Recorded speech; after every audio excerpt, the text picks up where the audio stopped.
C'è un frammento di roccia e ghiaccio che sta viaggiando a 100.000 km all'ora, dritto verso l'interno del nostro sistema solare. Quella che tu chiami romanticamente stella cometa, in realtà è una capsula del tempo congelata. Un fossile violento, nato 4 miliardi e mezzo di anni fa, prima ancora che la Terra avesse un cielo, un oceano o una singola forma di vita. Ma c'è un dettaglio che quasi nessuno conosce. Questo oggetto non sta semplicemente viaggiando, sta urlando nell'oscurità e tra poco, quando si avvicinerà al Sole, inizierà letteralmente a sanguinare energia, disintegrandosi pezzo per pezzo davanti ai nostri telescopi. Per capire cosa stai guardando davvero quando alzi gli occhi al cielo notturno, dobbiamo fare un viaggio. Dobbiamo andare dove la luce del Sole è solo una stella sbiadita tra le altre. Siamo ai confini assoluti del Sistema Solare, a quasi 15.000 miliardi di chilometri da casa. Qui non c'è calore. La temperatura è fissa a meno 270 gradi Celsius, appena un soffio sopra lo zero assoluto. In questa oscurità totale si nasconde la nube di Oort. Non è un disco piatto come i pianeti, ma un guscio sferico colossale, una prigione di ghiaccio che avvolge tutto il nostro sistema stellare. Immagina 1.000 miliardi di montagne di ghiaccio sporco, sospese nel buio, perfettamente immobili, distanti milioni di chilometri l'una dall'altra. Sono gli scarti della costruzione dei pianeti, i mattoni avanzati dalla creazione di Giove e Saturno, scagliati via dalla gravità primordiale. E sono rimasti qui, intatti, in attesa. Ma l'equilibrio nello spazio non dura per sempre.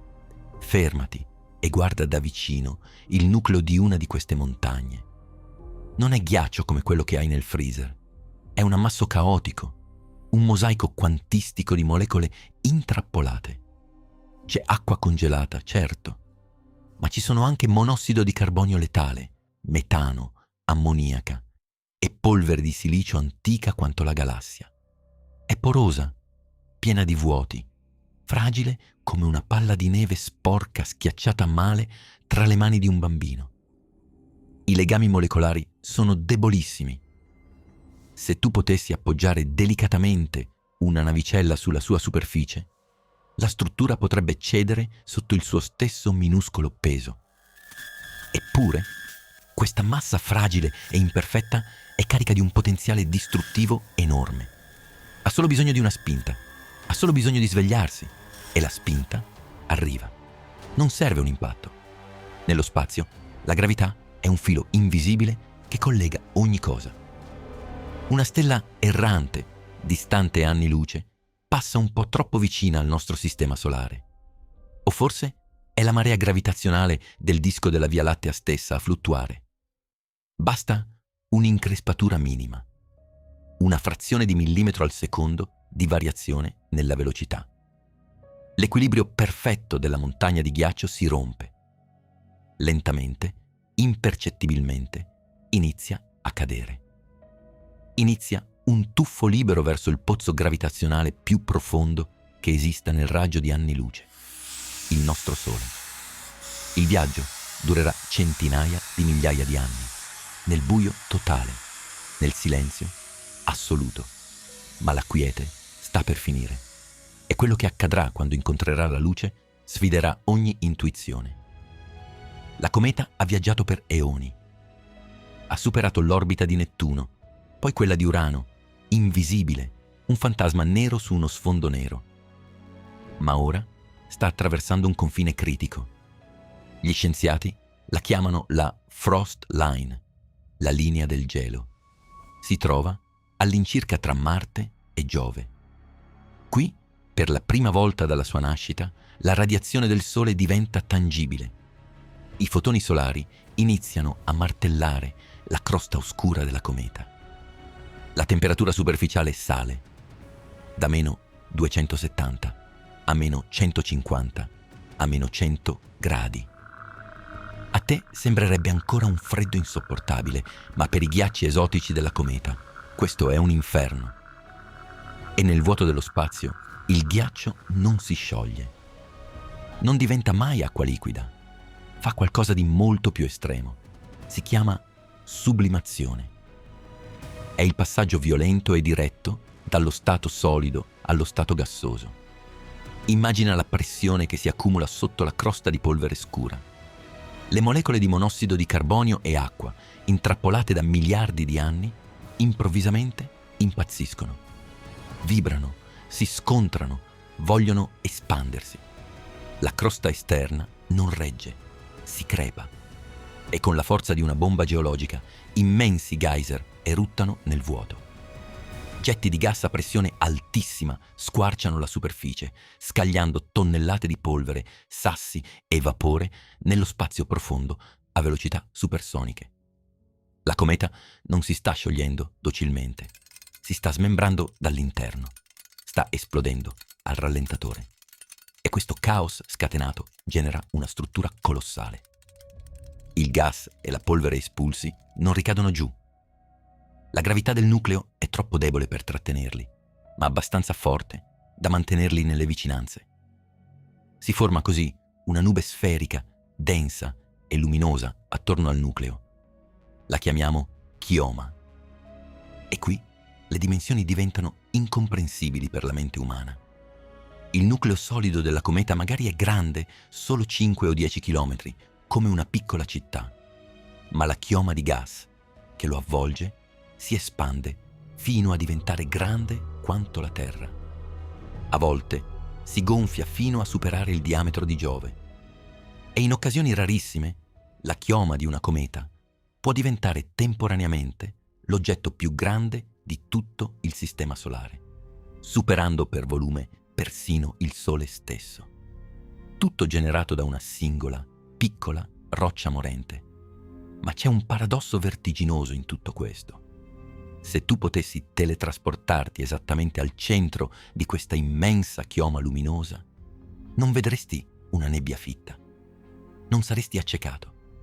Il gas è così rarefatto, così diluito in volumi di spazio così giganteschi che per te sarebbe praticamente un vuoto perfetto. È solo guardandola da milioni di chilometri di distanza, condensando tutta quella profondità in un'unica immagine, che la luce del sole riflessa la fa apparire come una sfera solida e brillante. È un fantasma ottico, una maestosa illusione di densità. Eppure la cometa ora ha un'atmosfera. E questa atmosfera sta per scontrarsi con la forza più invisibile e implacabile del nostro sistema stellare. La tempesta perfetta sta per iniziare. Quando disegni una cometa, disegni una stella con la coda dietro. Sembra logico, vero? Come un aereo che lascia una scia o una moto che solleva polvere. Pensiamo che la coda indichi da dove la cometa sta venendo. Ma questa è forse la più grande bugia che i tuoi occhi ti raccontano.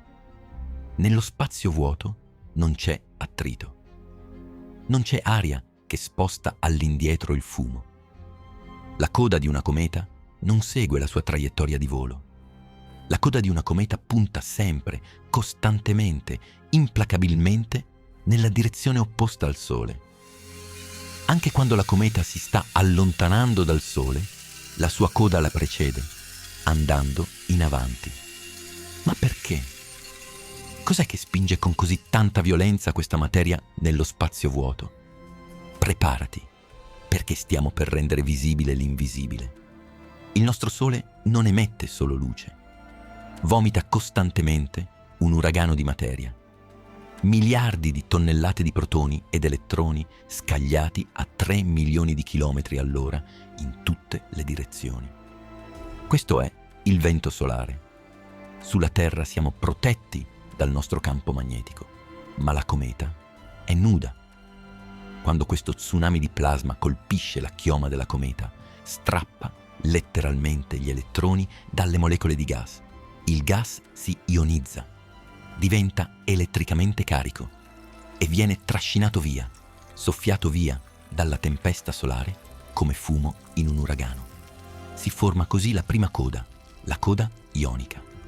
Un raggio rettilineo, perfetto, che brilla di una sinistra luce azzurra a causa del monossido di carbonio ionizzato. È un faro cosmico lungo decine di milioni di chilometri. Ma guarda attentamente. C'è una seconda coda, più larga, più diffusa, spesso piegata come una falce, e brilla di un colore giallo-biancastro. Questa non è fatta di gas, è fatta di polvere. I granelli di roccia e silicio espulsi dai geyser. E indovina cosa li sta spingendo? Non il vento solare. Sono spinti dalla luce stessa. I fotoni del Sole, pur non avendo massa, hanno quantità di moto. Quando colpiscono i minuscoli granelli di polvere, li spingono fisicamente all'indietro. Si chiama pressione di radiazione. È la luce che sposta la materia. Poiché i granelli di polvere sono più pesanti del gas, si muovono più lentamente e la gravità del Sole riesce a curvare la loro traiettoria, creando la caratteristica forma ad arco. Due forze colossali, luce e plasma, che scolpiscono due sculture di distruzione diverse. E ora parliamo di dimensioni, perché la scala di quello che stai guardando frantuma ogni comprensione umana. La coda di polvere può estendersi per 10 milioni di chilometri, ma la coda ionica, quella azzurra spinta dal vento solare, batte ogni record.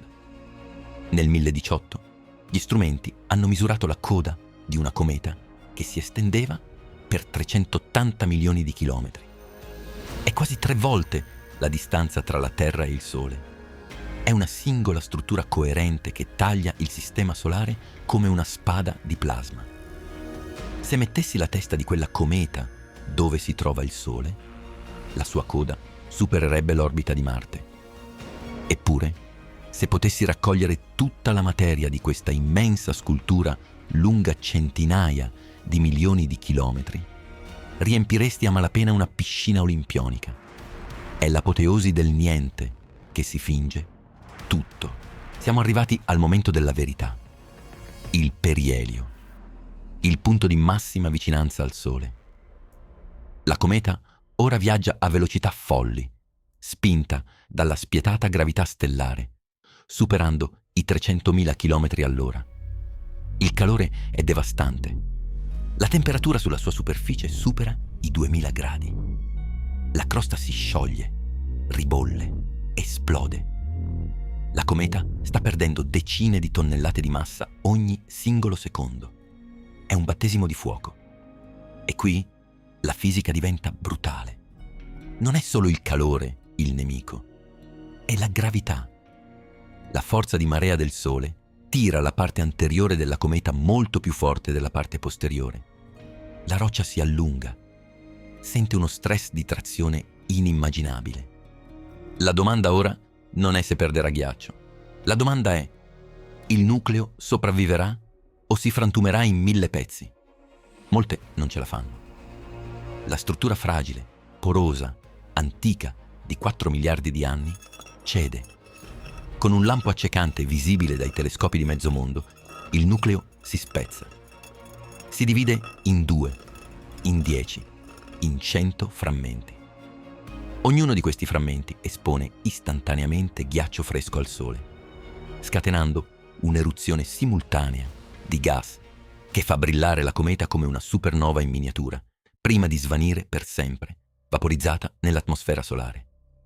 È la fine di un viaggio iniziato miliardi di anni fa. Una morte magnifica e violenta. Ma alcune comete sono più dense, più fortunate, sopravvivono al giro della morte, superano il perielio e pur dimezzate, pur ferite, vengono fiondate di nuovo verso l'oscurità dello spazio profondo. Ma non se ne vanno senza lasciare una firma incancellabile. Ogni volta che una cometa si avvicina al Sole, lascia dietro di sé un tubo, un fiume di detriti. Miliardi e miliardi di granelli di polvere, sassi e frammenti di ghiaccio sporco. Questo fiume invisibile rimane lì, a fluttuare nell'orbita del sistema solare, esattamente dove la cometa è passata, per millenni. Un cimitero sospeso di materia primordiale. E qui entra in gioco il nostro pianeta.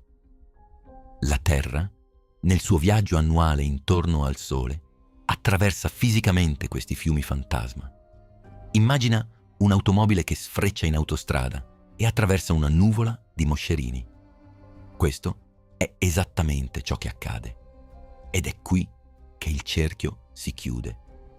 È qui che la violenza cosmica si trasforma in poesia. Quando i detriti della cometa, piccoli come granelli di sabbia o piselli, colpiscono l'atmosfera terrestre a 100.000 km all'ora, l'attrito con l'aria è estremo. L'aria, davanti al minuscolo sasso, si comprime così violentemente da trasformarsi in plasma incandescente. Il granello si vaporizza in una frazione di secondo, tracciando una linea di fuoco nel nostro cielo notturno. Le chiamiamo stelle cadenti. Le Perseidi, le Leonidi, le Geminidi. Non sono stelle e non stanno cadendo. Siamo noi. È la Terra che, viaggiando a 30 km al secondo, si sta schiantando contro le ceneri lasciate dal cadavere evaporato di una cometa. Ogni desiderio che esprimi lo stai sussurrando al fantasma ardente di una roccia vecchia quanto il mondo. C'è un'ultima, sconvolgente teoria che devi conoscere. Quando la Terra era giovane, appena formata, era una sfera di magma incandescente, secca e arida. Non c'era una goccia d'acqua. Molti scienziati ritengono che l'acqua dei nostri oceani, l'acqua che compone il 70% del tuo corpo in questo istante, sia arrivata dal cielo, portata da milioni di impatti cometari durante il bombardamento tardivo, miliardi di anni fa. Le comete ci hanno portato l'acqua, ci hanno portato le molecole organiche complesse. Noi siamo il sottoprodotto della loro distruzione. Io sono Renderium e questa è la nostra realtà. Iscriviti per scoprire come funziona davvero il mondo intorno a te.